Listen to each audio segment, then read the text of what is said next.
क्या आपने कभी गौर किया है कि हमारे शहरों के ट्रैफिक सिग्नल पर दो दुनिया एक साथ मिलती है? एक दुनिया जो कार के अंदर है, जहाँ एसी चल रहा है, म्यूजिक बज रहा है और लोग अपने ऑफिस की डेडलाइन और शाम के डिनर के बारे में सोच रहे हैं, और दूसरी दुनिया जो कार के ठीक बाहर खड़ी है, जहाँ पर गोल करियर बनाना नहीं है, 2 रुपए कमाना है। तो दोस्तों, मैं हूं मेहरान और आज हम बात करेंगे उस भारत की जो शायद हम रोज देखते हैं पर जानबूझकर अनदेखा कर देते हैं। हमारे फुटपाथों पर पल रहा वो बचपन जो किसी स्कूल के डेस्क पर नहीं बल्कि बाहर की तपती धूप पर और जहरीले धुएं पर पल रही है। हाल ही में मैं एक पार्क में गया था जहाँ पे रोज हजारों लोग आते हैं। पार्क के अंदर तो बेहद खूबसूरत नजारा होता है और जैसे ही आप गेट के बाहर कदम रखते हैं पूरा नजारा ही चेंज हो जाता है। वहाँ मैंने कुछ बच्चों को देखा जो पार्क के अंदर नहीं जाना चाहते थे क्योंकि उन्हें पता है कि वहाँ पे उनकी जगह नहीं है। वो गेट के बाहर रुकती हुई गाड़ियों के पीछे भाग रहे थे।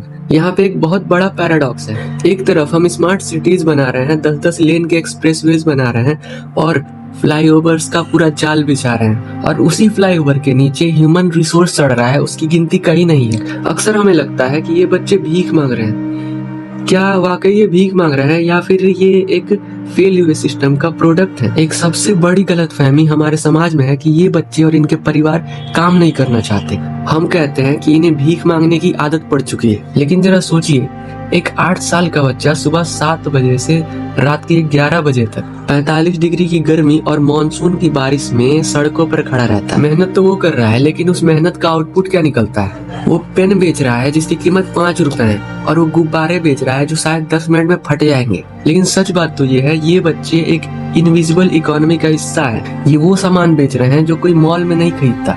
ये उस वक्त आपकी मदद मांग रहे हैं जब आप ट्रैफिक में फंसे हुए हैं। और सबसे दुखद और शॉकिंग करने वाली ये बात है कि एजुकेशन इन बच्चों के लिए लग्जरी बन चुका है। उनका एक दिन स्कूल जाने का मतलब यह है कि उस दिन उनके घर में चूल्हा नहीं जलेगा। और बात करेंगे उस खतरे के बारे में जो कि 10 साल बाद हमारे सामने खड़ा होगा। आज जो बच्चा सिग्नल पे आपसे 2 रुपए मांग रहा है वो हमेशा 8 साल का नहीं रहेगा, और ये बच्चा जब 18 साल का होगा, बिना किसी एजुकेशन, बिना किसी स्किल के और समाज के प्रति नफरत से भरा हुआ, तब क्या होगा? हम उसे अनस्किल्ड लेबर कहेंगे या फिर शायद क्राइम की तरफ बढ़ता हुआ एक युवा।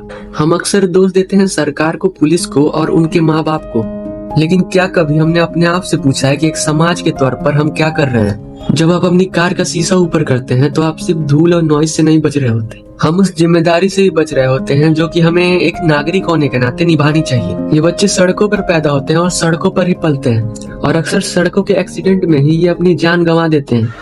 इनका इंडिया सिर्फ उस रेड सिग्नल तक ही सीमित है। दोस्तों, इस वीडियो का मकसद आपको दुखी करना नहीं है, बस आपको ये दिखाना है जो आप हमेशा देखते हुए भी शायद अनदेखा कर देते हैं। और अगली बार जब आप किसी ट्रैफिक सिग्नल पर रुकते हैं और बाहर से एक छोटा सा हाथ आपको खटखटाता है तो उसे बस एक मुसीबत मत समझिए। वो हमारे देश के भविष्य का एक टूटा हुआ हिस्सा है। शायद आप उन्हें पैसे ना दें, और शायद पैसे ना देना सही भी है क्योंकि इससे ये सिस्टम बना रहता है, लेकिन उसे नफरत से भी मत देखिए। सोचिए कि हम ऐसा क्या कर सकते हैं कि आने वाले 10 सालों में किसी बच्चे को बाहर ट्रैफिक सिग्नल पर खड़े होकर पैसा ना मांगना पड़े। क्योंकि याद रखिए, अगर हमारे शहरों के फुटपाथ पर बचपन दम तोड़ रहा है तो हमारा स्मार्ट इंडिया कभी भी पूरा नहीं हो सकता। सच्चाई कड़वी है, लेकिन इसे बदलना हमारे ही हाथों में है। आप इस बारे में क्या सोचते हैं नीचे कमेंट में बताइए। और मैं हूं मेहरान।